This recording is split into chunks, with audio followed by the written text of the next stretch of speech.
কিন্তু কোরআন যখন আমি খুললাম, এই কোরআনের স্ক্রিন আমাকে সতর্ক করলো, খবরদার তুমি আমাকে স্পর্শ করো। আমি অপেক্ষা করতে না করতেই নীল বর্ণের লেখা প্রশ্নবোধক আমার স্ক্রিনে ভেসে উঠলো। সে আমাকে প্রশ্ন করছে, হ্যাভি উজু, তোমার কি উজু আছে? হ্যাভি উজু, তোমার কি উজু আছে? আমি অবাক হয়ে গেলাম, কিরে এতক্ষণ যাবত যত ধর্মগ্রন্থ দেখলাম কেউ তো আমাকে উজুর কথা কয় নাই। বুধপাশা স্কুল বাজার ইসলামী চেতনা বাস্তবায়ন পরিষদ, সুন্নিয়ত বাস্তবায়ন পরিষদ কর্মদা কুরাউলার সহযোগিতায় বাংলাদেশ আঞ্জুমানে আল ইসলাম ও তালামিজে ইসলামিয়া কর্মদা ইউনিয়ন শাখার আয়োজনে কর্মদা উচ্চ বিদ্যালয় মাঠে অনুষ্ঠিত আজকের ঐতিহাসিক শানি রিসালাত ইসলাম সম্মেলন 2020 এর শ্রদ্ধাভাজন সভাপতি, রবির বাজার সিনিয়র মাদ্রাসার সম্মানিত অধ্যক্ষ আলহাজ হযরত মাওলানা মোহাম্মদ আব্দুল জব্বার এবং আল ইসলাম কর্মদা ইউনিয়ন পরিষদ শাখার সম্মানিত সভাপতি জনাব মোহাম্মদ বদরুজ্জামান ইলাইস, আজকের উদ্বোধক অত্যন্ত আদরের কুলাউড়া উপজেলা পরিষদের সম্মানিত ভাইস চেয়ারম্যান হযরত মাওলানা ফজলুল হক খান সাহেব, আজকের এই মাহফিলের অতিথি মাওলানা রিদওয়ান আহমদ চৌধুরী ফুলতলি এবং আমার পূর্ববর্তী বক্তা মাওলানা মুফতি শাহ আলম জিহাদি সহ শ্রদ্ধাভাজন ওলামা ইকরাম, পাশে বসে আছেন এলাকার সম্মানিত চেয়ারম্যান, এলাকার ব্যক্তিবর্গ, গুণীজন, কষ্ট স্বীকার করে আজকের এই ঐতিহাসিক শানি রিসালাত সম্মেলনে উপস্থিত আল্লামা সাহেব কেবলা রহমতুল্লাহ আলাইহির উত্তরসূরি এবং দ্বীনে হানিফের অতন্ত্র প্রহরী, এই যুগের শ্রদ্ধাভাজন মুরব্বিয়ান এজাম, সমাবেশী ভাইরা, তরুণ ও যুবক বন্ধুরা, স্নেহের এবং আদরের কচি কাঁচা শিশুরা, শ্রদ্ধেয় মেহমানবৃন্দ, এলাকাবাসী, আয়োজকবৃন্দ, পর্দার আলে মা ও বোনেরা, আসসালামু আলাইকুম রহমতুল্লাহি ওয়া বারাকাতুহু। মহাগ্রন্থাল কোরআনের পরাপর প্রায় 5টি আয়াত বিভিন্ন জায়গা থেকে আমি আপনাদের সামনে তেলাওয়াত করেছি। আপনি জানেন প্যারা নবী রসুল করিম সাল্লাল্লাহু আলাইহি ওয়াসাল্লাম, তিনি হলেন আল্লাহর আলোচনার বিষয়বস্তু, তিনি হলেন মূলত সকল বিষয়ের একমাত্র সাবজেক্ট। তাকে বাদ দিয়ে এই জগতের কোনো সফলতা কারোর জন্য সম্ভব নয়। জগতের কোনো ব্যক্তি যদি সফল হতে চায়, তার সফলতার মূল মাধ্যম হচ্ছে প্যারা নবী রসুল করিম সাল্লাল্লাহু আলাইহি ওয়াসাল্লামের প্রতি শ্রদ্ধা নিবেদন করা এবং তাকে সর্বোচ্চ সম্মান দান করা। নবী করিম সাল্লাল্লাহু আলাইহি ওয়াসাল্লামকে সম্মান না দিয়ে কোন রসুল এবং কোন নবী পর্যন্ত শীর্ষ মর্যাদার স্থানে আসীন হতে পারেন নাই। যত নবী এবং রসুল জগতের মধ্যে এসেছেন, সকলেই চেয়েছিলেন আমাদের প্রিয় নবী সাল্লাল্লাহু আলাইহি ওয়াসাল্লামের উম্মত হওয়ার জন্য। তারা আল্লাহর কাছে আবেদন করেছিলেন, সেই মিসাকুন নবিয়্যিন, এই মিসাকুন নবিয়্যিন নবীদের যে সমাবেশ হয়েছিল, নবী এবং রসুলগণ একত্রিত হয়ে মহান আল্লাহর দরবারে হাজির হয়ে তারা যে সমাবেশে যোগদান করেছিলেন, সেই সমাবেশের মধ্যে আল্লাহ পাক রব্বুল আলামিন তাদের কাছ থেকে আমাদের নবী করিম সাল্লাল্লাহু আলাইহি ওয়াসাল্লামের সম্পর্কে অঙ্গীকার নিয়েছিলেন। আর সেখানে আমার নবীকে আল্লাহ তাআলা পরিচয় দিয়েছেন রসুল বলে। কি বলে পরিচয় দিয়েছেন? রসুল। وإذ أخذ الله ميثاق النبيين لما آتيتكم من كتاب وحكمة ثم جاءكم رسول। অতএব নবী করিম সাল্লাল্লাহু আলাইহি ওয়াসাল্লামের পরিচয়ের স্বয়ং আল্লাহ নিজেই তুলে ধরেছেন এত পরিষ্কার ভাষায় যে আসমানি যত কিতাব আছে প্রতিটি কিতাবে আমার নবীর পরিচয়, আমার নবী সাল্লাল্লাহু আলাইহি ওয়াসাল্লামের পরিচয় জগতের এমন কোনো জায়গা নেই যেখানে আল্লাহ তুলে ধরেন নাই। আল্লাহ যেমন তার নিজের পরিচয় তুলে ধরেছেন তেমনি পাশাপাশি তার নবীরও পরিচয় তুলে ধরেছেন। অতএব আমি যখন রাজা তাহিরের দেশ দাইবার আমি ভ্রমণ করলাম, সেখানে একটি জাদুঘরে বিশাল একটা মাছ আজ থেকে প্রায় 4 থেকে 500 বছর আগে তারা সাগরে পেয়েছিল, সাগর থেকে শিকার করেছিল। ওই সাগরের পাওয়া মাছটা এর বৈশিষ্ট্য হলো এর গায়ের উপরে আমাদের পবিত্র কালেমা শরীফ কালেমা তৈয়বা লেখা। এই কালেমা তৈয়বার মধ্যে দুটো অংশ আছে, একটি হলো লা ইলাহা ইল্লাল্লাহ, আরেকটি হলো মুহাম্মাদুর রাসূলুল্লাহ সাল্লাল্লাহু আলাইহি ওয়াসাল্লাম। মাছের গায়ে কোন শিল্পী তার নিপুণ তুলি দিয়ে আমার নবী সাল্লাল্লাহু আলাইহি ওয়াসাল্লামের নাম আল্লাহর পাশে লিখে দিল।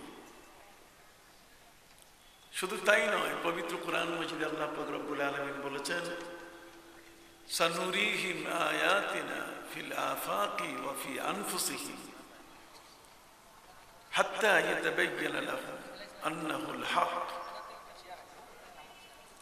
আল্লাহ বলছেন আমার নিদর্শনগুলোকে আমি প্রদর্শন করেছি এই বিশ্বের মানুষের কাছে, এবং এগুলো দেখে তারা বুঝতে পেরেছে, সক্ষম হয়েছে বা সক্ষম হবে যে আল্লাহ তিনি মহাসত্য।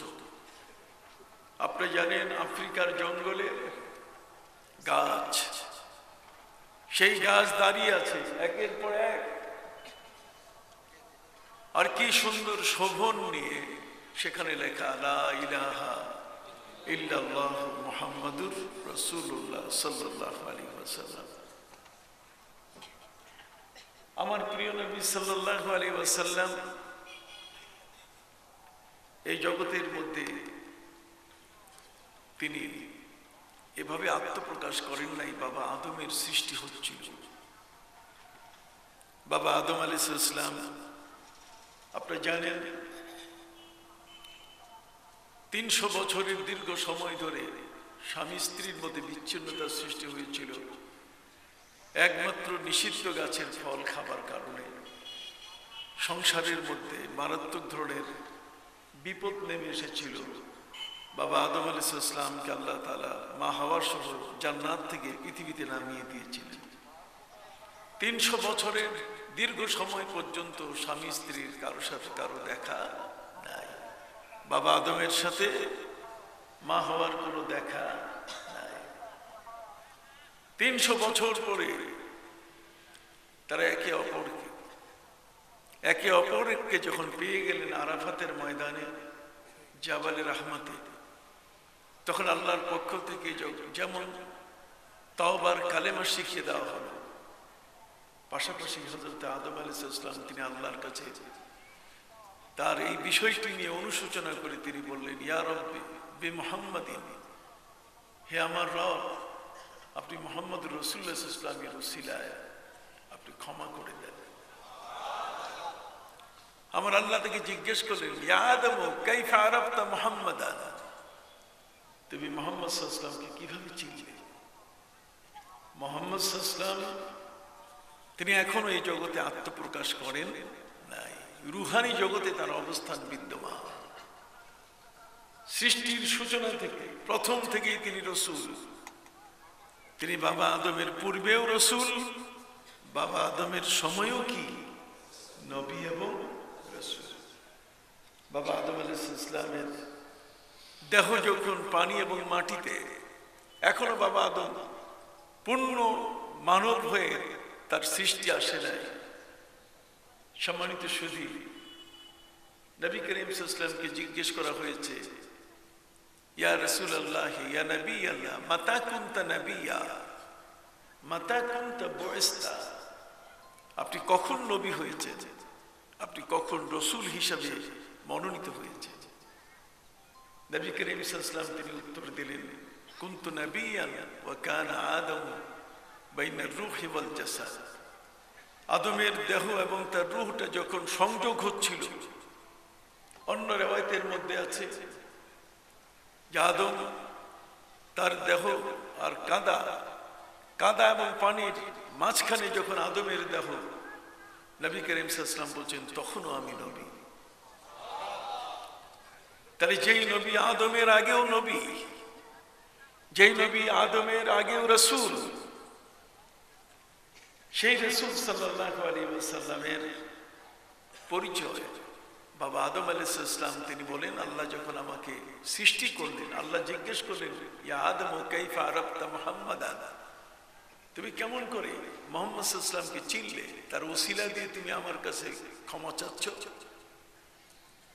তখন হযরত আদম আলাইহিস সালাম বললেন, ইয়া রব্বি লাম্মা খালাকতানি বিয়াদাইক ওয়া নাফাখতা ফিয়া মির রূহিক, আপনি যখন আপনার কুদরতি হাত দিয়ে আমাকে তৈরি করছিলেন আর আমার ভিতরে যখন পরমাত্মা ফুঁকে দিলেন, আমার রূহটা আমার মাথার মধ্যে মগজের মধ্যে দেওয়ার পরে প্রায় 2500 বছর পর্যন্ত সেটা কার্সার যেমন কম্পিউটারের মনিটরে দেখা যায় ঘুরতে থাকে, ঠিক এমনি করে আমার মাথার মধ্যে সেই রূহটা এটা লোড দিচ্ছিল, তার লোডিং চলছিল। জগতের সমস্ত জ্ঞান বিজ্ঞান যা কিছু আছে তার সবকিছু তার মাথার মগজের মধ্যে আল্লাহ তাআলা দিয়ে দিচ্ছে। সম্মানিত সুধী, এই রূহটা যখন মাথার মগজ থেকে চোখে আসে, তখন বাবা আদম আলাইহিস সালামের এই চক্ষু খুলে গেল, ওপেন হয়ে গেল। তিনি চক্ষু খোলার সাথে সাথে দেখতে পেলেন, সর্বপ্রথম তার দৃষ্টি পড়ল আল্লাহর আরশের দিকে। তিনি দেখলেন আল্লাহর আরশের পায়াগুলোতে, আল্লাহর আরশের গায়ে, সব জায়গায় আল্লাহ রাব্বুল আলামিনের নামের সাথে আমার নবীর নাম লেখা। বাবা আদম আলাইহিস সালাম বললেন, ফারাআইতু আলা কাওয়াইমিল আরশ, আমি দেখতে পেলাম যে আরশের পায়াগুলোতে তার নাম লেখা, মাকতুবা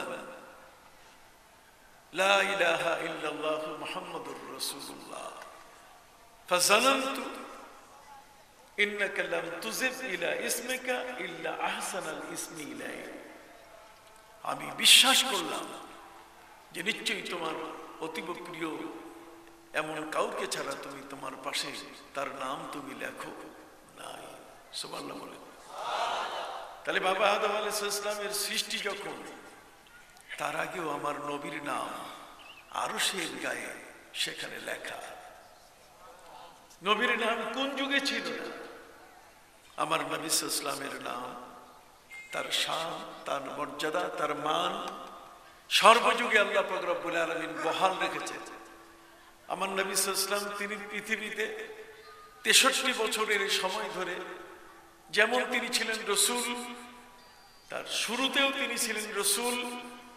বাবা আদম সহ যত নবী তার সকল এবং সৃষ্টির সবার আগে তিনি রসুল।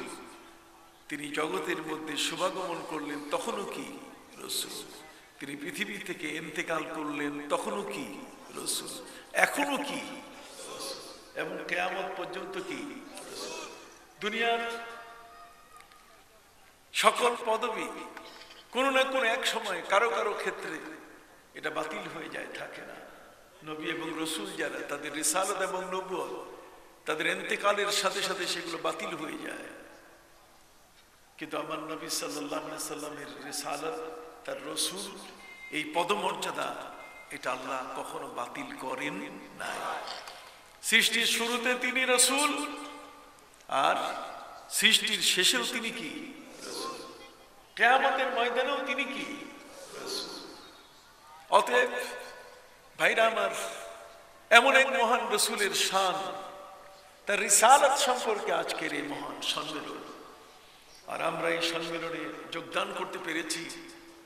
আজকের এই কর্মদার উচ্চ বিদ্যালয় মাঠে হাজার হাজার মানুষের সুন্নি আলেম ওলামা সহ এই উপমহাদেশ নয়, সারা পৃথিবীর শ্রেষ্ঠতম ওলি, বিশ্ব ওলি আল্লামা সাহেব কেবলা ফুলতলি রহমতুল্লাহি আলাইহি মতাদর্শের উপরে আজকের এই মহান সম্মেলন। আপনি জানেন আল্লামা সাহেব কেবলা রহমতুল্লাহি আলাইহি সিলেটের সেই সরকারি আলিয়া মাদ্রাসার মাঠে, সেখানে শানে রিসালাতের তিনি বিশাল এক মাহফিল করেছিলেন, যেখানে সারা পৃথিবীর সুন্নি আলেম নবী প্রেমিকরা সেখানে উপস্থিত হয়েছিলেন। আপনাদের অনেকেই সেখানে গিয়েছিলেন, উপস্থিত ছিলেন। আমার নবী সাল্লাল্লাহু আলাইহি ওয়াসাল্লামের শান এবং মান, তার ইজ্জত এত বড়, আমরা আঙ্গুল দিয়ে দেখাই দেই, তারপর ওদের চোখ খুলে না। আমরা ওদেরকে চক্ষু ওপেন করে দেই, তারপরও ওরা শাটিং ডাউন হয়ে যায়। কথা বুঝে গেছে? আমরা চোখ খুলে দেই, তারপরও চোখ বন্ধ হয়ে আসে, এরা কপাল পড়া। আল্লাহ পাক রব্বুল আলামিন নিজেই বলছেন, আলহামদুলিল্লাহি রাব্বিল আলামিন। একজন জার্মান দার্শনিক প্রফেসর তাকাসুম, সকল ধর্মের তিনি পণ্ডিত ছিলেন। Shri Bhagavad Gita, Ramayana, Mahabharata, Zend Avesta, Tripitaka, Old Testament, New Testament, ধর্মগ্রন্থ বলতে যা আছে তার সবকিছু তার পড়া ছিল। প্রতিটি ধর্মের সম্পর্কে তার প্রচুর আইডিয়া ছিল। জীবন সায়ান্নে, জীবনের প্রান্তিক সময়ে তার ইচ্ছে হল তার স্ত্রীকে কাছে ডেকে বলছে, স্ত্রী, আমি তোমার কাছে একটু বলতে চাই যে আমার মনটা চায় যে আমি মুসলমানের কোরআনটা একটু শুনি। মুসলমানের কোরআন শোনার জন্য অসংখ্য ধর্মের একজন পণ্ডিত মানুষ তার আগ্রহ প্রকাশ করলেন তার নিজের স্ত্রীর কাছে। সম্মানিত সুধী, এটি একটি বিকল্প, মানে এটার কোনো বিকল্প নাই। আমরা বলতে পারি যে একজন অমুসলিম, অসংখ্য ধর্ম সম্পর্কে যার আইডিয়া, আর সেই মানুষটি তার জীবনের মধ্যে শেষ প্রান্তে এসে তার ইচ্ছা হলো, সে আগ্রহ প্রকাশ করছে যে আমি মুসলমানের কোরআনটা একটু শুনতে চাই। অতএব স্ত্রীকে ডাক দিয়ে বলে, স্ত্রী রে, তুমি আমার জন্য একজন লার্নেড হুজুর, একজন শিক্ষিত হুজুর, একজন আলিমে দ্বীন তুমি আমার কাছে উপস্থিত করো।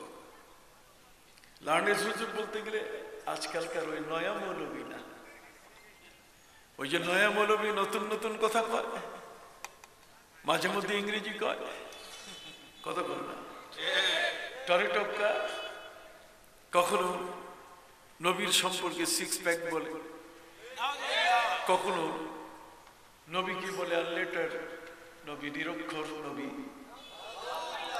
কখনো নবী পরিবারের সর্বজন শ্রদ্ধেয় হযরতে মা খাদিজাতুল কুবরা রাদিয়াল্লাহু তাআলাকে ইনটেক নন, তার মানে তিনি 2 নম্বর মহিলা বলে। আসাদুল্লাহিল গালিব, শের খুদা হযরতে আলী কাররামাল্লাহু ওয়াজহা, যার নাম আরশের গায়ে, যার নাম আকাশে লেখা, সে আলী রাদিয়াল্লাহু তাআলা মদে মাতাল হয়ে তিনি মাতলামি করেছেন। এই ধরনের লার্নেড হুজুর তিনি চান নাই। এগুলো ডাস্টবিনের কথা, এগুলো হচ্ছে পচা ময়লা, এটা হচ্ছে ওই নর্দমায় যে কথাগুলো পড়ে থাকে সেই কথা। এই কথাগুলো আমরা কখনো বলি না। পবিত্র কোরআন মজিদ আল্লাহ বলছেন, ফালিল্লাহিল ইজ্জাতু ওয়া লিরাসূলিহি ওয়া লিল মুমিনিন। আল্লাহ বলছেন আমার ইজ্জত আছে পৃথিবীতে আমার ইজ্জত কেউ তোমরা কখনো নষ্ট করো না। আল্লাহর ইজ্জত, তার সাথে শিরক করা যাবে না, তাকে আল্লাহকে অপমান করা হয়, কত বড় আল্লাহর একত্ববাদকে অস্বীকার করা হয়, এতে আল্লাহর মান ক্ষুণ্ণ হয়, আল্লাহর ইজ্জত নষ্ট হয়। কথা কি বুঝতে পারছেন? ঠিক এমনি করে সম্মানিত সুধী, আল্লাহর ঘর কাবা, যেগুলো আল্লাহর নিদর্শন, সেই নিদর্শনগুলোকে কেউ যদি অসম্মান করে, আল্লাহ পাক রব্বুল আলামিন তার নিজের নিদর্শন হিসেবে রেখে দিয়েছেন আল কোরআন। আল কোরআনকে অসম্মান করা এটা যাবে না, আল কোরআনকে সম্মান করতে হবে। সৌদি আরবের বাদশাহ তিনি যদি একটি চিঠি লেখেন আমার দেশের মহামান্য রাষ্ট্রপতির কাছে, সেই চিঠিটা কি অর্ডিনারি ডাকে, একটা সাধারণ ডাকে ছাড়বেন তিনি? সবাই বলেন। তাহলে সেই চিঠিটা তিনি পাঠালে এর জন্য আলাদা একটা স্পেশাল প্লেন তিনি ব্যবহার করবেন, যেহেতু এক বাদশাহ থেকে আরেক প্রেসিডেন্টের কাছে চিঠি প্রেরণ করছেন। সম্মানিত সুধী, এই চিঠিটা পাঠাবার জন্য একদল স্কাউট তারা এটাকে বহন করে নিয়ে আসবে, স্পেশাল ফোর্স নিয়ে আসবে। বাদশাহ সালমান, তার একটা চিঠির মূল্য, তার বাণীর মূল্য যদি এত বড় হতে পারে, তাহলে আল্লাহ পাক রব্বুল আলামিনের পবিত্র কালাম কোরআনের মূল্য কি তার চেয়ে কম? অথচ কুষ্টিয়ার এক ছোকরা, ছোট একটা ছেলে, এ নতুন করে মুফাসসির হয়েছে, সে বলে বেড়াচ্ছে যে না, কোরআনকে বিনা উযুতে স্পর্শ করা যাবে। কোরআনের সম্মান, কোরআনের মর্যাদা, বিনা উযুতে এটাকে স্পর্শ করার অনুমতি নাই। এটা কালামুল মুলুকে মুলুকুল কালাম। বাদশাহ সালমানের বাণীর যদি মূল্য হতে পারে, যদি এত বড় সম্মান হতে পারে, তাহলে আল্লাহর কালামের সম্মান আছে কিনা? আমি উজবেকিস্তানের ইমাম বুখারী রহমতুল্লাহ আলাইহির মাজার জিয়ারতে গেলাম। ইমাম বুখারী রহমতুল্লাহ আলাইহির সেই মাজার জিয়ারতে গিয়েছি কারণে যেহেতু প্রমিনেন্ট 6 ইমাম, 76 6 জন ইমামের উপর আমি পিএইচডি করেছি, ডক্টরস অফ ফিলোসফি করেছি। অতএব ইমাম বুখারীর দেশ উজবেকিস্তান, রাশিয়ার পেটে আমি সেখানে গেলাম। এই রাশিয়ার পেটে উজবেকিস্তান, যে উজবেকিস্তানে ইমাম বুখারী জন্ম নিয়েছেন, যেখানে জন্ম নিয়েছেন ইমাম তিরমিজি রহমতুল্লাহ আলাইহি, এর সব নন আরব ছিলেন। উজবেকিস্তানের রাজধানী হচ্ছে তাশকন্ত। এক সময়কালে এই লাইব্রেরিটাকে তারা তছনছ করে দিয়েছিল নাস্তিকরা। তো আমি যখন গেলাম, আমার ইচ্ছে হলো যে লাইব্রেরিতে একটু আমার কোরআনটাকে দেখে আসা, লাইব্রেরিতে ইসলামের এই ধরনের কোনো বই পুস্তক আছে কিনা সেগুলোকে পরিদর্শন করা। আমি সেখানে গেলাম, যাওয়ার পরে লাইব্রেরিতে জিজ্ঞেস করলাম, লাইব্রেরিয়ান, তোমার এই লাইব্রেরিতে কি আমার কোরআন আছে? সে বলছে হ্যাঁ অবশ্যই কোরআন আছে, তবে সেটা মেমোরিতে ধরা। কিসে ধরা? মেমোরি। এই মেমোরিতে ধরা হচ্ছে শাহেদ। মারহাবা, সবাই বল মারহাবা। বাচ্চার সব মারহাবা। পাশাপাশি বসেন, আপনি বসেন। জি জি, তারপর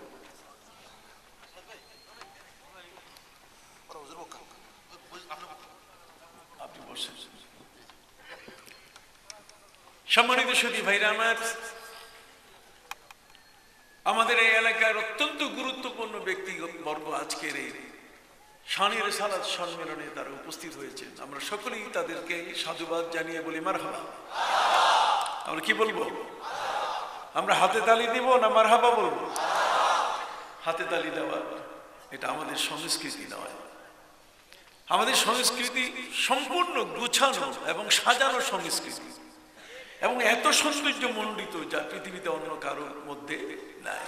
আর সেগুলো আজকে নষ্ট করছে নতুন নতুন মাওলানা। আর ইসলাম তো নবীর যুগে গ্রহণ করেছে কত নারী। তাই বলি রসুলের স্টেজে বসে কেউ কোনো নারী কোন মহিলাকে উপস্থিত করে তাকে মুসলমান বানাইয়া দেখাইতে হবে, এটা কি প্রয়োজন আছে? আজ আমরা এই ধরনের মানুষ দ্বারা ইসলামকে কলঙ্কিত হওয়া দেখতে পাচ্ছি। কথা কি বুঝতে পারছেন? আপনারা এগুলো ছোট করে দেখবেন না, আপনারা কখনো এগুলোকে তুচ্ছ তাচ্ছিল্য করবেন না। স্টেজে মহিলাকে উঠাইয়া লক্ষ মানুষের সামনে মুসলমান বানাইতে হবে, এটা আছে নাকি? প্রয়োজন আছে? কোনো প্রয়োজন নেই। অথচ এগুলো হচ্ছে আজকে কোরআনের এই মজলিসগুলোতে, সেখানে গানের আওয়াজ শোনা যায়, বক্তারা গান গায়, কোরআনের আওয়াজ নেই, আছে কি? গানের আওয়াজ। তুচ্ছ তাচ্ছিল্য, একেবারে বাজে নষ্ট কথা দিয়ে পরিপূর্ণ। সম্মানিত শুধু আমি আপনাদের কাছে বলতেছিলাম, সেই উজবেকিস্তানের তাশকান্দ লাইব্রেরিতে আমি গেলাম। লাইব্রেরিয়ানকে জিজ্ঞেস করলাম, তোমার লাইব্রেরিতে কি আমাদের কোরআন আছে? লাইব্রেরিয়ান বললেন, অবশ্যই কোরআন আছে, তবে মেমোরিতে ধরা, কাগজে না। তিনি জানালেন যে সব ধর্মগ্রন্থ মেমোরিতে ধরা। মেমোরি বলতে গেলে যে আপনি যখনই সুইচ দাববেন, যখন শ্রী ভগবত গীতা দেখতে চাইবেন, সুইচ দাবলেই সাথে সাথে স্ক্রিনে ভেসে উঠবে পুরা তাদের ধর্মগ্রন্থটা, এটা টেলিভিশনের পর্দায় চলে আসবে। আধুনিকতা। সম্মানিত সুধী, আপনারা অবশ্যই জানেন যে ঢাকা শহরের শাহবাগে আমাদের একটা জাদুঘর আছে, জাতীয় জাদুঘর। জাতীয় জাদুঘরের পুরা বাংলাদেশের একটা মানচিত্র আছে। এই মানচিত্রটা কোন কোন জেলা কোন দিকে, এটা লাইট দেওয়া আছে, নিচে সুইচ আছে লাইন মতো। আপনি যদি সিলেট দেখতে চান ঢাকা থেকে, তাহলে সিলেটে সুইচ দাবলেই দেখা যায় ওই উত্তর দিকে লাইট জ্বলে উঠছে। আপনি যদি পটুয়াখালী দেখতে চান, তাহলে আপনি পটুয়াখালী দেখতে চাইলে সুইচ দাবলে আপনি দেখবেন যে একেবারে বঙ্গোপসাগরের কানায় তার পাশেই সেটা দেখা যাচ্ছে।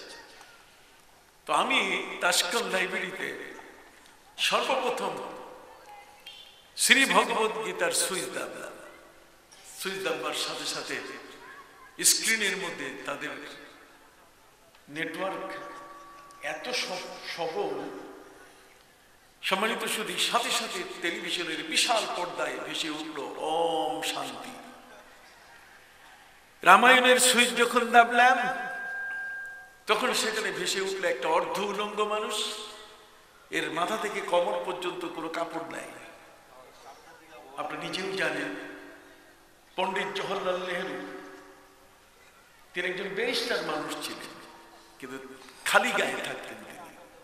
কত বড়! আমাদের ইসলাম হলো গুছানো, বড় চমৎকার। কোন মুহাদ্দিস যিনি হাদিস পড়ান, হাদিসের বর্ণনা দেন, তিনি যদি খালি গায়ে রাস্তায় চলেন, তাকে যদি খালি গায়ে দেখা যায়, তাহলে তার কাছে হাদিস নেওয়া যাবে না। কোন মুহাদ্দিস যিনি হাদিস পড়ান, তিনি যদি রাস্তায় পান খাইতে খাইতে হাঁটেন, তার কাছে হাদিস নেওয়া যাবে না।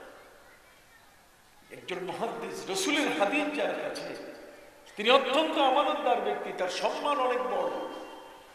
নবীর হাদিস তার কাছে আমানত থাকার কারণে তার নিজের মর্যাদা বেড়ে গেছে। কাবা ঘর মক্কায় থাকার কারণে মক্কার দাম বেড়ে গেছে না? তাহলে কাবা ঘরের কারণে দাম বাড়ছে কার?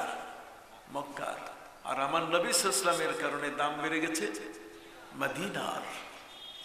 এই জন্য এই কাবা, এই মদিনা মুনাওয়ারা, কোরআন, এগুলো এই জমিনে পৃথিবীতে থাকার কারণে পৃথিবীর দাম বেড়ে গেছে। ৭ আসমান জমিনের মধ্যে এই পৃথিবী হলো ৭ আসমান জমিনের ক্যাপিটাল, এটা হলো রাজধানী। প্রথম, দ্বিতীয়, তৃতীয়, চতুর্থ, পঞ্চম, ষষ্ঠ, সপ্তম আকাশ, ওই সমস্ত আকাশে সেখানে কোরআন নেই। কি নেই? সেখানে কোরআন নেই, কোরআনের আওয়াজ নাই। এই জন্য ফেরেশতারা আল্লাহর কাছে আবেদন করে যে আল্লাহ ডিউটি দিলে পৃথিবীতে দিয়েন, এখানে কোরআনের আওয়াজ শোনা যায়, কোরআনের তেলাওয়াত শোনা যায়। আমরা সাত আসমান জমিনের ক্যাপিটাল রাজধানীতে বাস করছি। এখানে কাবা ঘর আছে, প্রথম আসমান দ্বিতীয় আসমান এখানে নাই। সম্মানিত সুধী, এই জমিনের মধ্যে শাহে মদিনা আমার প্রিয় নবী সাল্লাল্লাহু আলাইহি ওয়াসাল্লাম এখানে আছে। আমার নবী এই জমিনকে তিনি বেছে নিয়েছেন তার চেম্বার হিসাবে। নবী রাজধানীতে অবস্থান করছেন, যদিও বাবা আদম প্রথম আসমানে। বাবা আদম প্রথম আসমানে। আমার নবীজি যখন পবিত্র মেরাজে গিয়েছিলেন তখন বাবা আদমের সাথে তার দেখা হয়েছিল প্রথম আসমানে। তিনি আমার নবীকে জড়িয়ে ধরে বলছিলেন, মারহাবাম বিইবনে সালেহ। আপনি সহিহ বুখারী খুলে দেখুন। তিনি ধন্যবাদ দিয়েছেন, আমার নবীকে থ্যাঙ্কস দিয়েছেন যে আমার উত্তম সন্তান। দ্বিতীয় আসমানে দেখা হয়েছে হযরতে ইয়াহইয়া, হযরতে ঈসা আলাইহিস সালাম তাদের সাথে। তৃতীয় আসমানে হযরতে ইদ্রিস আলাইহিস সালামের সাথে কি দেখা হয়েছে। একের পর এক আকাশের সুন্দর সুন্দর নবীদের চেম্বার। কিন্তু আমার নবী সাল্লাল্লাহু আলাইহি ওয়াসাল্লাম এই পৃথিবীর জমিনটাকে তার চেম্বার হিসেবে বেছে নিয়েছেন। কেন বেছে নিয়েছেন? আমার নবীর রিসালাতের মর্যাদা কত বড়, আমার নবীর অবস্থানটা আমাদের জন্য কত নেয়ামতে গায়রে মুতারাক্কাবা, কত বড় যে দামি নেয়ামত, আমরা সেখানে তুচ্ছ তাচ্ছিল্য করি। আমার নবী সাল্লাল্লাহু আলাইহি ওয়াসাল্লাম আমার আল্লাহর কাছে বললেন, মাবুদ, আকাশের কোনো চেম্বার আমি চাই না, পৃথিবীর জমিন এটি আমার জন্য যথেষ্ট। এই জমিনের ভিতরে আমার অবস্থানটাই আমি নিশ্চিত করতে চাই। যে কারণে আবু বকর সিদ্দিক রাদিয়াল্লাহু তাআলা আনহুর সাথে একজন ইহুদির ঝগড়া হলো। ইহুদি বলে উঠলো যে তোমাদের নবী চেম্বার বেছে নিয়েছেন মাটি, মাটির নিচে তিনি থাকবেন, আর আমাদের মুসা নবী তিনি বেছে নিয়েছেন ষষ্ঠ আসমান। আবু বকর সিদ্দিক রাদিয়াল্লাহু তাআলা বলেছেন, খবরদার, তুমি আমার নবীকে ছোট করো না। আমার নবীকে ছোট করলে আবু বকর আমি কিন্তু তোমাকে ছাড়বো না। পৃথিবীর মধ্যে সবচেয়ে বড় যদি কোনো নরম দিলের কোনো সাদাসিধে কোনো মানুষ যদি থাকেন তাহলে তিনি হলেন কে? আবু বকর সিদ্দিক রাদিয়াল্লাহু তাআলা। একেবারে নরম, মোমের মতো গলে যায়। জামালিয়ত তার ভিতরে এত বেশি ছিল। কিন্তু আবু বকর সিদ্দিক রাদিয়াল্লাহু তাআলা ইহুদিকে বারবার তিনি নিষেধ করলেন, খবরদার আমার নবীকে তুমি তুচ্ছ করো না। ইহুদি বলছে, তোমার নবী পৃথিবীর জমিনে চেম্বার বেছে নিয়েছেন, আর আমার নবী মুসা আকাশের ষষ্ঠ তলায়। আবু বকর সিদ্দিক রাদিয়াল্লাহু তাআলা বলে, ইহুদি সামাল দাও। ইহুদি বলছে, আমি এটা বলবোই। আবু বকর সিদ্দিক রাদিয়াল্লাহু তাআলা আর ছাড়েন নাই। সাথে সাথে তার গালের মধ্যে এমন ভাবে ঘুষি মারছেন, বক্সিং দিয়ে দিয়েছেন, এমন ভাবে থাপ্পড় লাগাই দিয়েছেন যে গাল ফুলে ফুটবল হয়ে গেছে। এই গাল ফোলা অবস্থায় ইহুদি আমার নবীর কাছে এসে বলে, নবীজি, সবাই বলে আবু বকর সাদা সিধা মানুষ, কিন্তু আজকে দেখেন আমার গাল ফুটবল বানাই দিছে, পুরা গাল ফুলে গেছে, এমন ভাবে এখানে আঘাত করেছে। নবী করিম সাল্লাল্লাহু আলাইহি ওয়াসাল্লাম আবু বকরকে জিজ্ঞেস করে, আবু বকর তুমি তারে এইভাবে আঘাত করেছো কেন? আবু বকর সিদ্দিক রাদিয়াল্লাহু তাআলা বলে, হুজুর, সে আপনার সম্মানকে নষ্ট করে দিয়েছে। এই পৃথিবীর জমিনটাকে আপনার চেম্বার হিসেবে গ্রহণ করেছেন আপনি, সেটাকে তুচ্ছ করেছে এবং বলেছে যে মুসা নবী ষষ্ঠ আসমানে কত উপরে, তোমার নবী কত নিচে। আমি বলছি, সামাল, আমার নবী সম্বন্ধে যদি সামান্যতম তুমি জিহ্বা খোলো তাহলে তোমাকে খাতির করা হবে না। এবং এই কারণেই এই আমরা নবীর শান বিরোধী, নবীর মান বিরোধী কেউ যদি কথা বলে আমরা তাকে কখনো খাতির করি না। আপনি কি করেন? হাত উঁচু করেন। আপনি কি করেন? কখন আমরা করি না।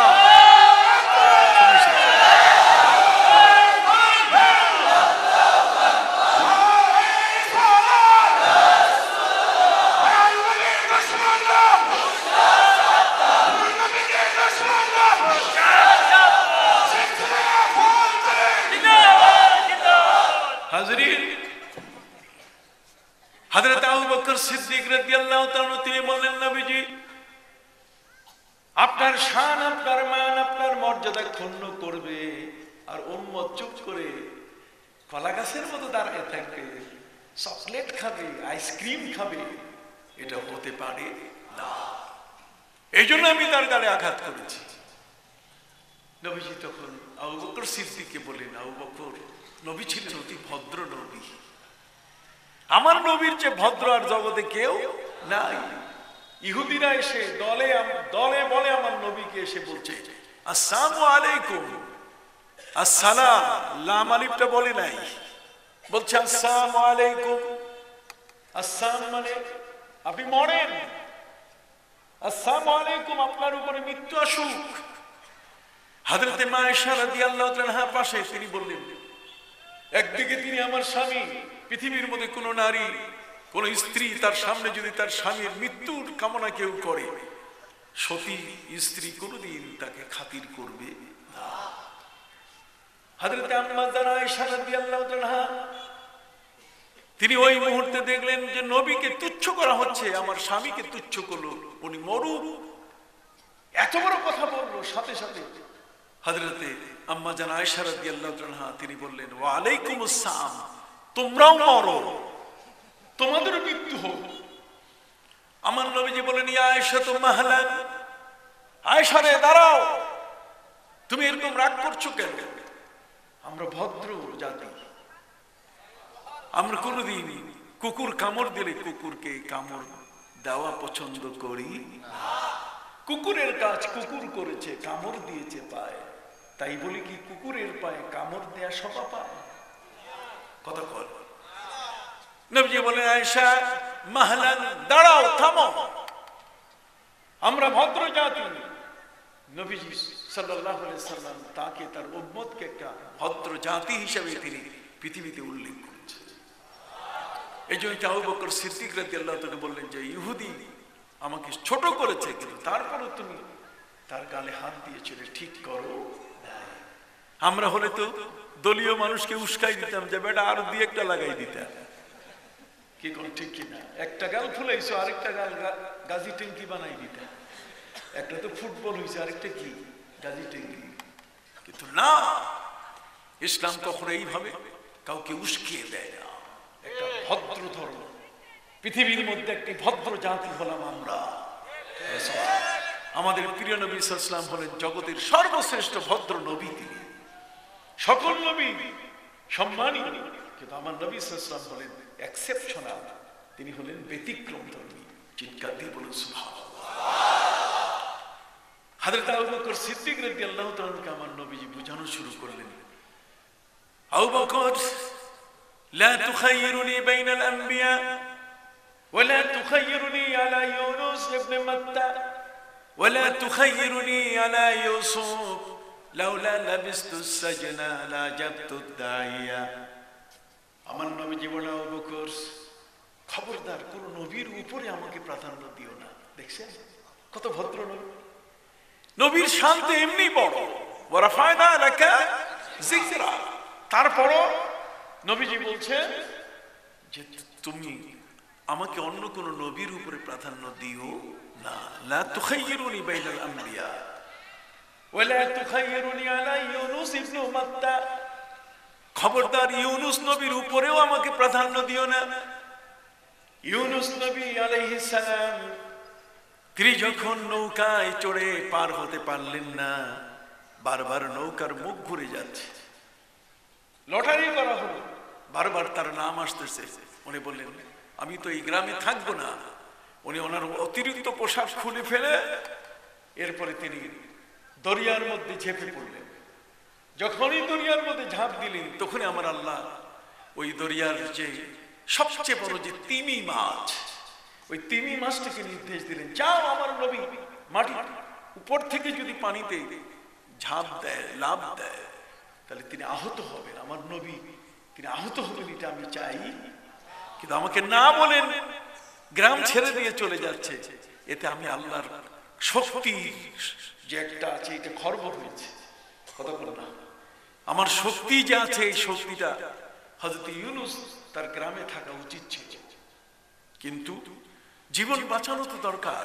গ্রামের মানুষের অত্যাচার থেকে বাঁচার জন্য তিনি এই গ্রাম ছেড়ে দিয়ে আরেক গ্রাম নদীর ওপারে সেদিকে তিনি যাওয়া শুরু করছিলেন, কিন্তু আল্লাহ তা মঞ্জুর করেন নাই।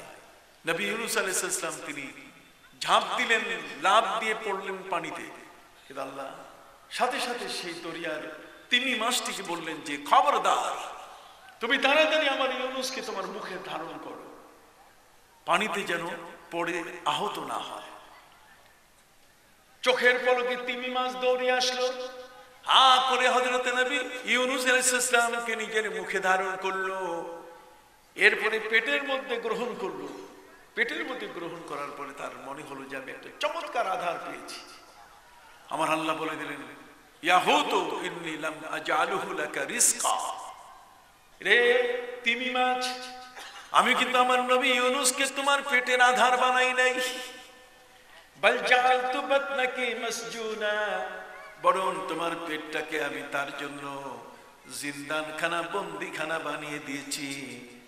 আমার অনুমতি ছাড়া যাচ্ছে, এই জন্য তোমার পেটে আমি তাকে আটকাই দিয়েছি। নবী ইউনূস আলাইহিস সালাম মাছের পেটে, কোরআন বলছে ফি যুলুমাতিন সালাস, তিনটি অন্ধকারের মধ্যে তিনি এখন, যখন তিনি লাফিয়ে পড়েছিলেন সেই সন্ধ্যাটা ছিল অমাবস্যার সন্ধ্যা, ঘন কালো গহীন অন্ধকার নেমে এসেছিল। দ্বিতীয় নম্বর হলো মাছের পেটের অন্ধকার, পুরো লাইট ছিল মাছের পেটে। তৃতীয় হলো পানির নিচের অন্ধকার। কয়টা অন্ধকার? তিন অন্ধকারের মধ্যে নবী ইউনূস আলাইহিস সালাম তিনি মাছের পেটে, তিনি মনে করেছেন আমি এখন ইহকালে নাই, আমি পরকালে চলে গেছি। মুসলমানের কাল তো দুইটা, কি কি? একটা ইহকাল আর একটা কি পরকাল। আমরা তো অতীত, বর্তমান, ভবিষ্যৎ, কিন্তু মুসলমানের কালের সোজা হিসাব একটা ইহকাল আর একটা কি পরকাল। হযরত নবী ইউনূস আলাইহিস সালাম তিনি মনে করেছিলেন যে আমি পরকালে চলে গেছি। তিনটা অন্ধকার, এরকম অন্ধকার হলে আমরা এশার নামাজও পড়তাম না। কতক্ষণ আসে না, একটু বৃষ্টি হলে এশা ছেড়ে দেয়, একটু অন্ধকার হলে এশা ছেড়ে দেয়, ফজর তো আসেই না। হযরত নবী ইউনূস আলাইহিস সালাম তিনি মাছের পেটে তিনটি অন্ধকারে তিনি মনে করেছিলেন আমি ইহকালে নাই, আমি পরকালে চলে এসেছি, আমি মারা গেছি। কিন্তু তার পায়ে ছিল বাতের ব্যথা। বাতের ব্যথায় যখন পা বেশি ব্যথা হচ্ছিল, তখন তিনি পা সোজা করার জন্য চেষ্টা করছিলেন। পা সোজা হয়ে গেল যখন, তখন তিনি বুঝলেন আমি মরি নাই, আমি এখনো বেঁচে আছি। যখনই তিনি নিশ্চিত হলেন আমি মরি নাই, আমি এখনো পরকালে যাই নাই, আমি ইহকালে আছি, কাজী আল্লাহর বিধান আমার উপরে রহিত হয় নাই, আল্লাহর নামাজ এখন আমার উপরে আছে। তখন তিনি আল্লাহকে ডাক দিয়ে বলেন, ইয়া রাব্বি ইন্নী ইত্তাখাযতু বাতনাল হুত মসজিদা, হে আমার রব, আমি এই মাছের পেটটাকে মসজিদ বানাইয়া তোমার নামে নামাজ শুরু করলাম। মাছের পেটের মধ্যে নবী ইউনূস আলাইহিস সালাম নামাজ পড়া শুরু করলেন, মাছের পেটটিকে তিনি মসজিদ বানালেন। আল্লাহকে ডাক দিয়ে বললেন, ইয়া রাব ইন্নী ইত্তাখাযতু বাতনাল হুত মসজিদা, আমি মাছের পেটটাকে মসজিদ বানালাম। মা লাম ইয়াত্তাখিযু আহাদুম মিনান নাস, কিয়ামত পর্যন্ত কেউ আমার মতো মাছের পেটে আসবে না এবং কেউ মাছের পেটকে মসজিদও বানাবে না। তিনি সেখানে তার নামাজ আদায় করে তিনি সেখানে তাসবিহ পড়া শুরু করলেন। আর সেই তাসবিহ পবিত্র কোরআন কোট করেছে, লা ইলাহা ইল্লা আনতা সুবহানাকা ইন্নী কুনতু মিনাজ জালিমিন। হযরত নবী ইউনূস আলাইহিস সালাম এই তাসবিহ পড়ছে, এই জিকির শুরু করে দিলেন। ওই মৌলভী কুষ্টিয়ার বক্তৃতা দেয়, কই না জিকির এগুলো না, ও নতুন জিকির শিখায় আমাদেরকে। আল্লামা সাহেব কেবলা 70-80 বছরের হায়াত, বিরাট লম্বা জিকির শিখাই দিয়েছেন আমাদেরকে, আর উনি বলছে এগুলো জিকির না। উনি বলে উঠলেন যে ওলিরা নাকি আল্লাহর দুশমন, যাবেন কোথায়? এই জন্য আমার কখনো কখনো মন চায় যেদের সার্টিফিকেট গুলোকে ক্রস চিহ্ন দিয়া ওদেরকে আমি শিশু শ্রেণীতে ভর্তি করি। ওদেরকে ভর্তি করি কোন শ্রেণীতে? শিশু শ্রেণী। ওরা এই উপযুক্ত অবস্থানে আসতে পারে নাই, এরা নকল কইরা জালিয়াতি কইরা উপরে উঠছে। কথা কর না? কাজে এদের সার্টিফিকেট নবীর শানে বেয়াদবি করে, কোরআনের শানে বেয়াদবি করে, তাদেরকে ছাড় দেওয়ার কোনো সুযোগ, তাদের সার্টিফিকেটের কোনো মূল্য নেই আমাদের কাছে। আছে কি? হাত উঁচু করে বলেন আছে। ওরা যতই মিশর আর মালয়েশিয়া ঘুরুক, কথা কর না, এই সার্টিফিকেটের কোনো দাম আমাদের কাছে। শয়তানের মধ্যেও ডক্টর আছে, কথা কর না, শয়তানের মধ্যেও কি আছে? ডক্টর আছে। তো কাজে শয়তানও ডক্টর হতে পারে, অসম্ভব কিছু না। ومن يشاقق الرسول من بعد ما تبين له الهدى ويتبع غير سبيل المؤمنين। ইহুদি খ্রিস্টানরা আমার নবীকে যেভাবে বলবে, একজন মুসলমান শিক্ষিত দাবি করে আর সে যদি আমার নবীর শানে ইহুদি আর খ্রিস্টানদের মতো কথা বলা শুরু করে নবীর শানে, আল্লাহ বলছেন নুয়াল্লিহি মা তাওয়াল্লা, নবীর সাথে বিরুদ্ধাচরণ করলে সে যে পথে আসছে ওই পথেই আমি তাকে ফিরাই দিব। ওয়া নুসলিহি জাহান্নাম, আর তাকে আমি জাহান্নামে প্রবেশ করাবো। ওয়া সাআত মাসিরা, আর এটি হলো তার জন্য নিকৃষ্ট ঠিকানা। কথা কি বুঝতে পারছেন? হযরত নবী ইউনূস আলাইহিস সালাম মাছের পেটে তিনি জিকির শুরু করলেন। সুবহানাল্লাহ বলেন। আমার আল্লাহ খুশি হয়ে তিনি বললেন, এই ইউনূস যদি মাছের পেটে তিনি তাসবিহ না পড়তেন, কথা কন না, লালাবিসা ফি বাতনিহি ইলা ইয়াউমি ইউবআসুন, তাহলে কিয়ামত পর্যন্ত আমি তাকে মাছের পেটে বন্দী করে রাখতাম। কিন্তু আমার জিকির করার কারণে আমি তার মেয়াদ কমাই দিয়েছি, কিয়ামত পর্যন্ত মাছের পেটে থাকার কথা। আমাকে না বলে গ্রাম ছেড়ে চলে যাচ্ছে, এতে আমি আল্লাহর শক্তি খর্ব হয়েছে। কথা কন না, আমি যে শক্তিশালী মহান আল্লাহ, কুল্লা ইয়াউমিন হুয়া ফি শান, এই যে শান আমার, এই শানটার মধ্যে সামান্যতম হলেও একটা দাগ পড়ে গেছে। এই জন্য আমার আল্লাহ বলছেন আমি তাকে মাছের পেটে বন্দী করে রাখলাম। আল্লাহ বলছেন ফালাউলা আন্নাহু, এই নবী ইউনূস আলাইহিস সালাম যদি তাসবিহ না পড়তেন, লালাবিসা ফি বাতনিহি ইলা ইয়াউমি ইউবআসুন, তাহলে আমি তাকে মাছের পেটে রাখতাম কিয়ামত পর্যন্ত। কিন্তু তাসবিহ পড়ার কারণে আমি কমাই দিয়া মাত্র 40 দিন রাখছি। কতদিন? আমার নবী আবু বকর সিদ্দিক রাদিয়াল্লাহু তাআলা বলেন, আবু বকর, নবী ইউনূসকে আল্লাহ পাক রব্বুল আলামিন 40 দিন মাছের পেটে অন্ধকারে রেখে দিয়েছেন। আমি নবীকে যদি আল্লাহ রাখতেন, তাহলে আমি মাছের পেট কানা করে আমি বাইরে হয়ে আসতাম। এতদিন থাকা যায় কেমনে অন্ধকারে? কাজে আমার চেয়ে ইউনূস নবীর ধৈর্য বেশি। দেখছেন আমার নবী কিভাবে ইহুদির সামনে আবু বকর সিদ্দিককে নবী কি তালিম দিচ্ছেন। কত বড় ভদ্র নবী, সুবহানাল্লাহ বলেন না, কত বড় ভদ্র নবী। আবু বকর সিদ্দিক রাদিয়াল্লাহু তাআলাকে তিনি বলতে পারতেন যে আরো 2টা থাপ্পড় দিতে ভালো হতো, কিন্তু তা না করে নবী কি ঘটনা শোনাচ্ছেন কাকে? আবু বকর সিদ্দিক রাদিয়াল্লাহু তাআলা, যে এই ইউনূস নবী ফালাউলা আন্নাহু কানা মিনাল মুসাব্বিহিন, যদি সে তাসবিহ না পড়তো, তাহলে তাসবিহ পড়লে, জিকির আজকার করলে আল্লাহ তাআলা তার গজব তুলে নেন, শাস্তির মেয়াদকে কমাই দেন।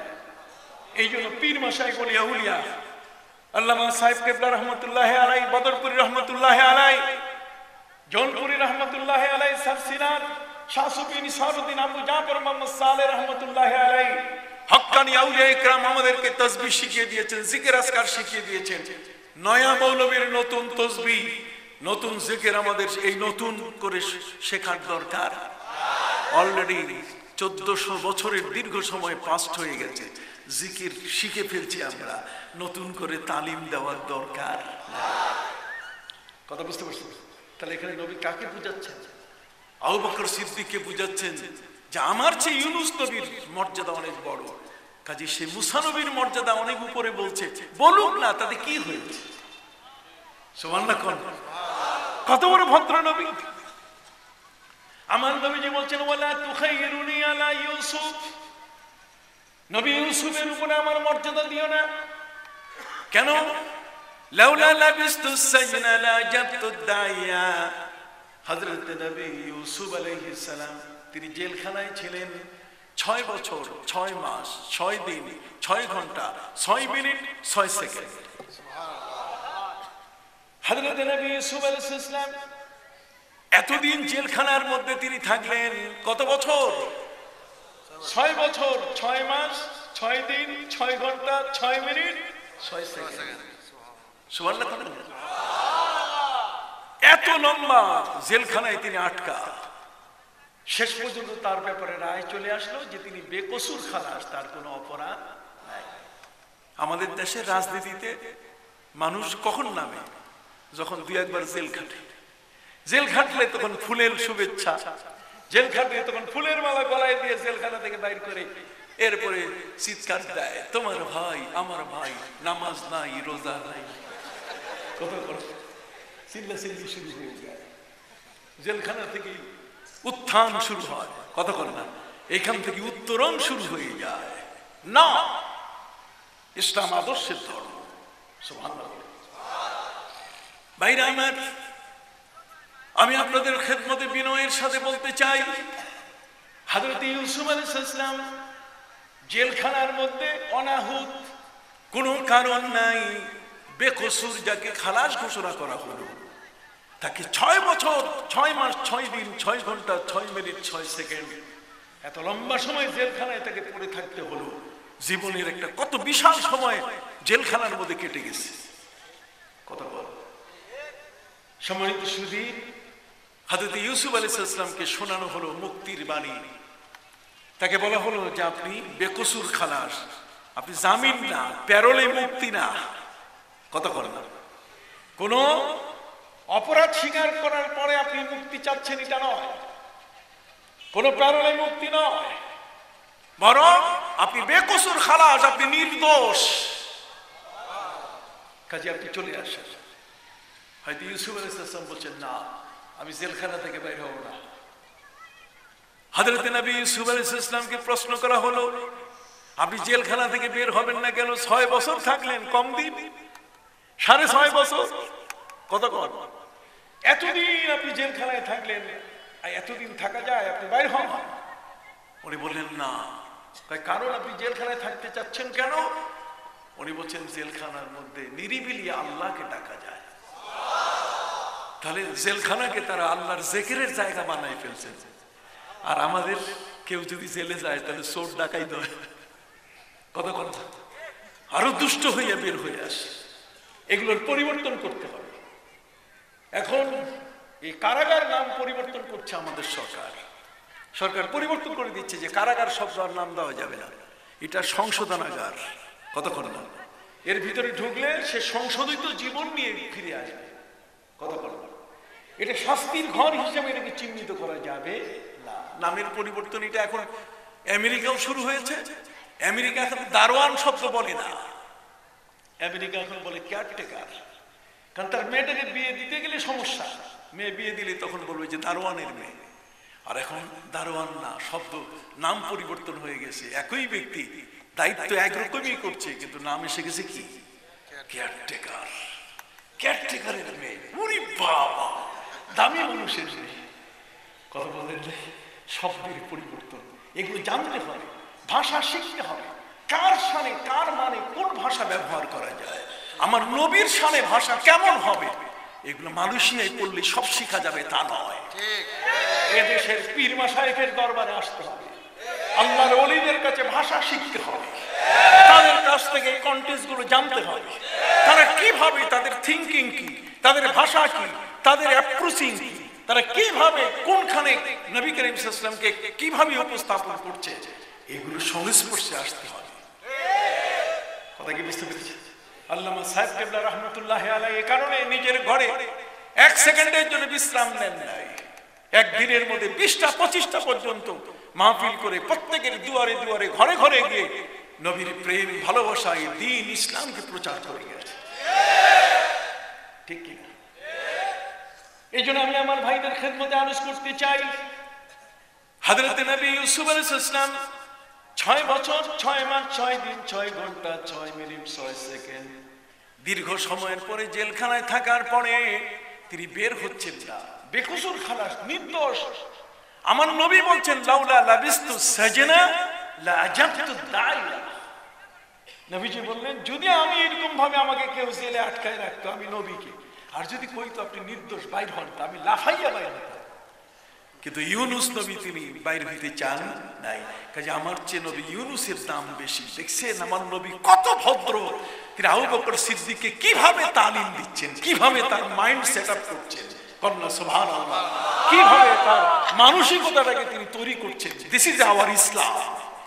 এটাই হলো আমাদের ধর্ম, যে ধর্মের মধ্যে আমি ছোট হই, আমাকে বড় করে মানুষের সামনে উপস্থিত করার প্রয়োজন নাই। এই জন্য নবীজি দোয়া করতেন, আল্লাহুম্মা জাআলনি ফি আইনি সাগীরা ওয়া জাআলনি ফি উয়ুনিন নাস কাবীরা।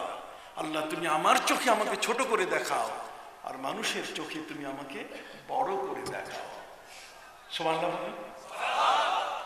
নিজেকে নিজে বড় বললে বড় হওয়া যায় কি?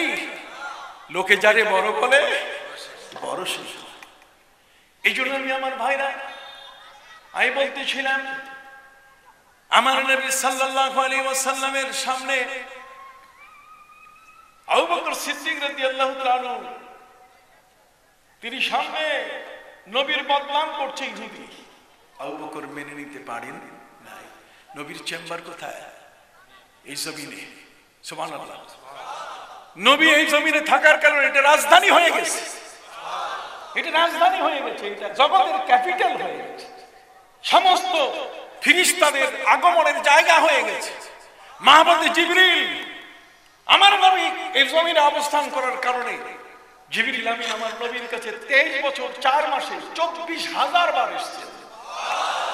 এতবার 100 বারের বেশি কোনো নবীর কাছে আসেন। এত কিছু বলে দেই, দেখাই দেই, তারপর কি মাথার জটলা খুলে না? গিটগুলো কি ঢিলা হয় না? তারপর কি বোঝা যায় না আমার নবীর শান কত বড়? যে জিবরিল আমিন নবীর কাছে একবার দুবার নয় 23 বছরে আসছেন কতবার? 24,000 বার। নবীর দাম কি ছোট নাকি?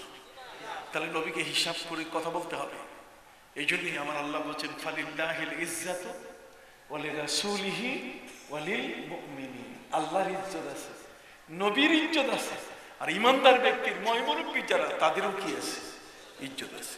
যুবকরা তোমাদের মুরব্বীদের সম্মান করবে, উম্মত তার নবীকে সম্মান করবে, গোটা দুনিয়ার সমস্ত সৃষ্টি আল্লাহকে সম্মান করবে। কথা বলা না। অতএব কোন ক্ষেত্রে যেন মান ছোট করা না হয়, কারো শান যেন ছোট না হয়। অতএব অ্যাপ্রোপ্রিয়েট হয়েছে, বড় চমৎকার হয়েছে যে ঐতিহাসিক শানের রিসালাত সাল্লাল্লাহু মাহফিল। আমার মসলু ভাই, আজকে আসার আমার কোনোভাবে তারিখ দেওয়ার সুযোগ ছিল না। এমনিতেই আমি এখন সিলেটে কম আসি, স্বাস্থ্যটা ভালো যাচ্ছে না। তারপরে এখানে আসি কারণে মাঝে মধ্যে আসতেই হয়। কি বলি ঠিক কিনা? আপনাদের মতো জান্নাতি ব্যক্তিদের সাথে দেখা হওয়ার সুযোগ হলো, আল্লাহ তাআলা সুযোগ করে দিলেন। আমরা যেন এইভাবে এই দ্বীনের কথাগুলো বুঝতে পারি, জানতে পারি সব না। তো আমি ওই তাশকন্দের ইয়েতে চলে গেলাম, ওই যে লাইব্রেরি, মনে আছে কিনা? তাশকন্দের লাইব্রেরিতে যাওয়ার পরে আমি লাইব্রেরিয়ানকে বললাম যে তোমার এই লাইব্রেরিতে কি আমার কোরআন আছে? বলছে সব ধর্মগ্রন্থ আছে, মেমোরিতে ধরা, টিপলেই বটন দাবলেই স্ক্রিনে ভেসে উঠবে, টেলিভিশনের পর্দায় পুরা ধর্মগ্রন্থটা চলে আসবে। সম্মানিত সুধী, আমি রামায়ণের সুইচ দাবলাম, দেখি অর্ধ উলঙ্গ একটা মানুষ, মাথা থেকে কমর পর্যন্ত কোনো কাপড় নাই, নিচে আছে একটা ধুতি, এটার উপরে একটা কাঠের ছোট্ট পাতলা তক্তা, ওইটার উপরে লেখা ये भानु भक्त है, ये रामायण का रचिता है। ইনি ভানু ভক্ত, ইনি রামায়ণ রচনা করেছেন।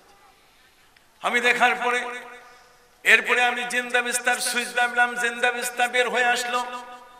এরপরে আমি সুইচ দাবলাম ওল্ড টেস্টামেন্ট, নিউ টেস্টামেন্ট, ঠিক এমনি করে ত্রিপিটকের যে সুইচ সাথে সাথে স্ক্রিনের মধ্যে একটার পর একটা শো করা শুরু করলো, বের হওয়া শুরু করলো। আমি দেখলাম সবার শেষে আমি আল কোরআনের সুইচ দাবলাম। যখন আল কোরআনের সুইচ দাবলাম, দাববার সাথে সাথে কোরআন বের হচ্ছে না।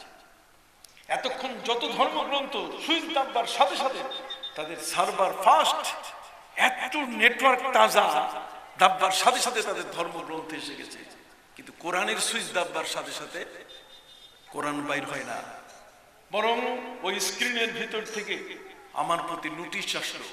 কি নোটিশ? ডোন্ট টাচ মি, তুমি আমাকে স্পর্শ করো না।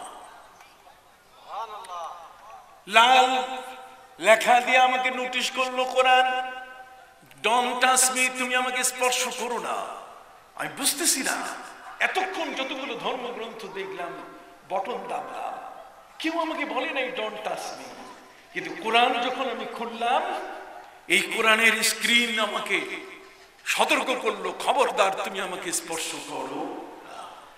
আমি অপেক্ষা করতে না করতেই নীল বর্ণের লেখা প্রশ্নবোধক আমার স্ক্রিনে ভেসে উঠলো। সে আমাকে প্রশ্ন করছে, হ্যাভ ইউ উযু, তোমার কি উযু আছে?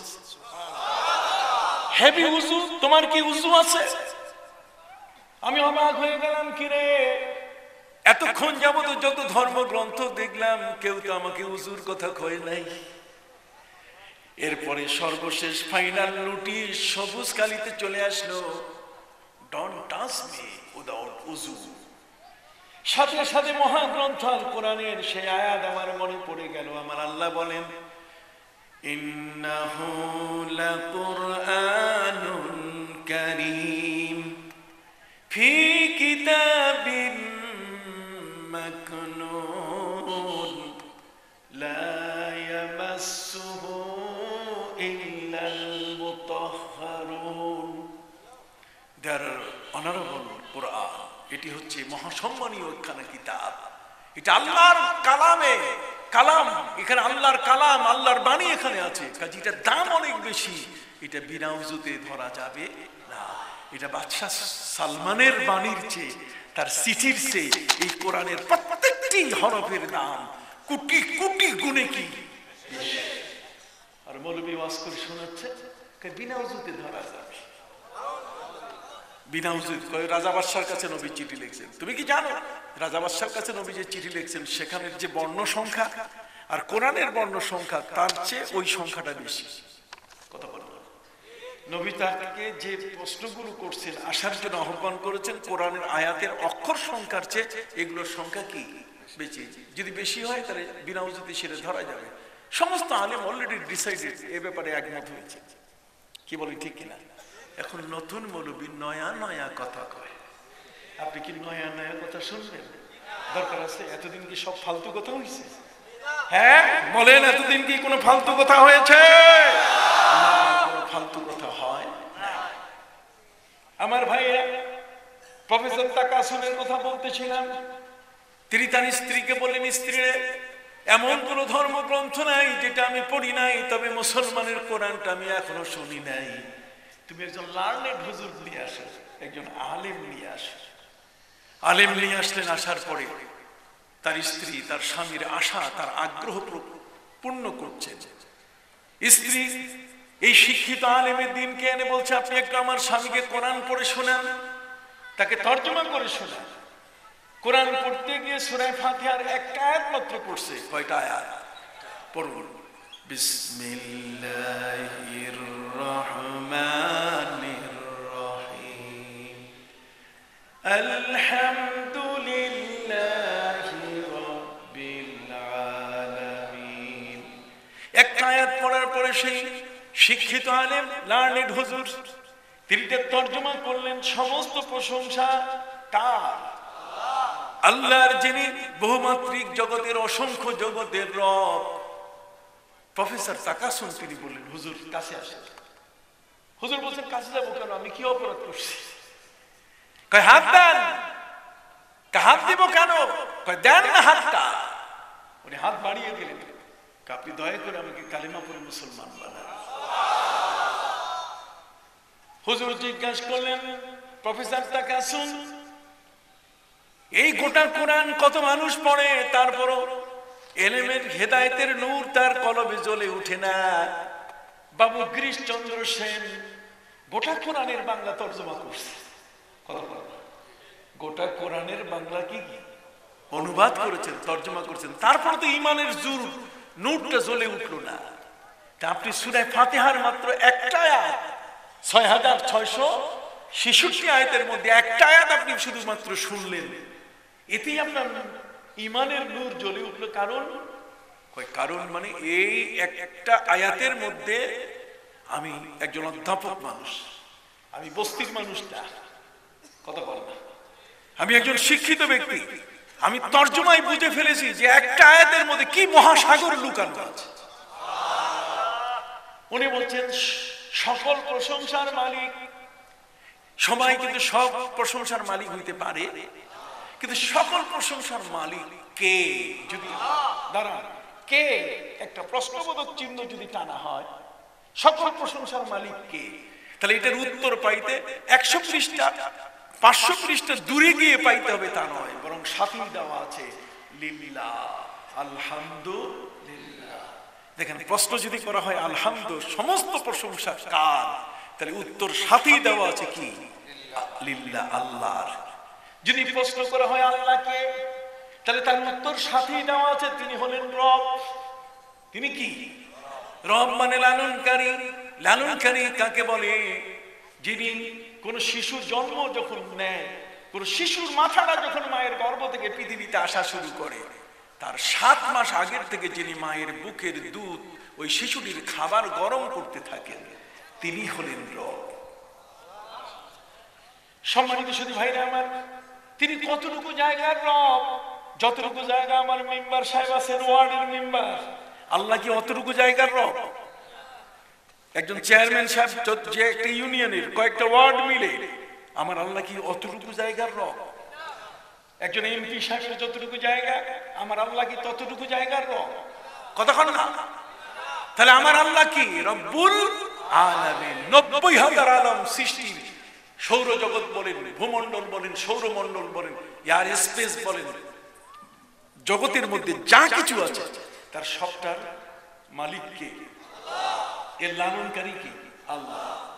তাহলে সেই মহান আল্লাহ যদি প্রশ্ন করা হয় তিনি রব কতটুকু জায়গার, তিনি রব হলেন অসংখ্য গণিত জগৎ সমূহের। এই একটি বিষয়ের উপর ভিত্তি করে তিনি বললেন যে আমি সেই রবের প্রতি ঈমান আনলাম। একটা আয়াতে তার কলব কি খুলে গেছে। তাহলে আমার আল্লাহ যত জগতের রব, আমার নবীর সম্পর্কে তিনি প্রকাশ করে দিলেন, ওয়ামা আরসালনাকা ইল্লা রাহমাতাল লিল আলামিন। আমি আল্লাহ যত আলমের রব, আমার নবী তত আলমের রহমত। এখনো যদি নবীর সম্মান না বুঝে, তাহলে ওরা কেমনে বুঝাবেন? সার্টিফিকেট বাতিল করে বুঝাইতে হবে, নতুন ক্লাসে ভর্তি করে তাকে বুঝাইতে হবে। কি বলেন, ঠিক কিনা? এই জন্য আমি আপনাদের খেদমতে শেষ কথাটি বলতে চাই। আমার সময় বড় কাছে, যেহেতু আমাকে আবার ট্রেনে চলে যেতে হবে। কথা বুঝতে পারছেন? আমি খুব স্বল্প সময়ের জন্য এসেছি, যদিও প্লেনে চলে আসছি আমি, তারপরও এয়ারপোর্ট থেকে পর্যন্ত আসতে আমার মসলু ভাই একটু মেহমানদারির ব্যবস্থা করছে। বেচারা বড় ভালো মানুষ। আপনাদের এখানে এসে যেন আর কারো ঘরে যেতে না হয়, নিজের ঘর থেকেই সব সাইরে দিয়েছে। কথা বুঝেছে? সম্মানিত শুধু আমি বিনয়ের সাথে আপনাদের কাছে বলতে চাই, আজকে এই দিনকে নিয়ে ছিনিবিনি খেলছে আমাদের সমাজের লামজাবিরা। আমি তাদের বিরুদ্ধে বই লিখেছি, হক বাতিলের লড়াই। আপনি জানেন হযরত উমর রাদিয়াল্লাহু তাআলা জাবিয়া নামক জায়গায় তিনি ভাষণ দিয়েছিলেন। জাবিয়া নামক জায়গায় তিনি ভাষণ দিয়ে বলছেন, মান আরাদা আন ইয়াতাআল্লামা আন ইয়াসআলা আনিল কুরআন ফালিয়াসআল উবাই ইবনে কাব। তিনি বলছেন, তোমরা যদি কেউ কোরআনের পণ্ডিত থেকে কোরআন জানতে চাও, তাজবিদ যদি জানতে চাও, কথা বল না, কি মাখরাজ, সিফাত, হরুফ, এগুলো যদি তোমরা জানতে চাও, তাহলে এর পণ্ডিত হলেন হযরত উবাই ইবনে কাব। সুবহানাল্লাহ কইবেন না? হযরত ওমর রাদিয়াল্লাহু তাআলা তিনি বক্তৃতায় বললেন, মান আরাদা আন ইয়াসআলা আনিল কুরআন, যে ব্যক্তি কোরআনের তাজবিদ সম্বন্ধে জানতে চায়, ফালিয়াসআল উবাই ইবনে কাব, সেজন্য উবাই ইবনে কাবের কাছে জিজ্ঞেস করে। ওমান আরাদা আন ইয়াসআলা আনিল ফারাইজ, মৃত্যু পরবর্তী ওয়ারিসদের মধ্যে সম্পদ বন্টন, এটার উপরে যদি কেউ জানতে চায়, তাহলে ফালিয়াসআল যায়েদ ইবনে সাবিত, সেজন্য যায়েদ ইবনে সাবিতকে জিজ্ঞাসা করে। উনি হলেন এই উত্তরাধিকার যারা, তাদের কাছে সম্পদ কিভাবে বন্টন করতে হবে এটার মহাপণ্ডিত তিনি। সুবহানাল্লাহ। ওমান আরাদা আন ইয়াসালা আনিল ফিকহ, কেউ যদি মাসলা মাসাইল সম্পর্কে জানতে চায়, একটা মাসলা, কথা বলেন কি মাসলা যদি জানতে চায়, এই মাসলা সম্পর্কে জানতে চায়,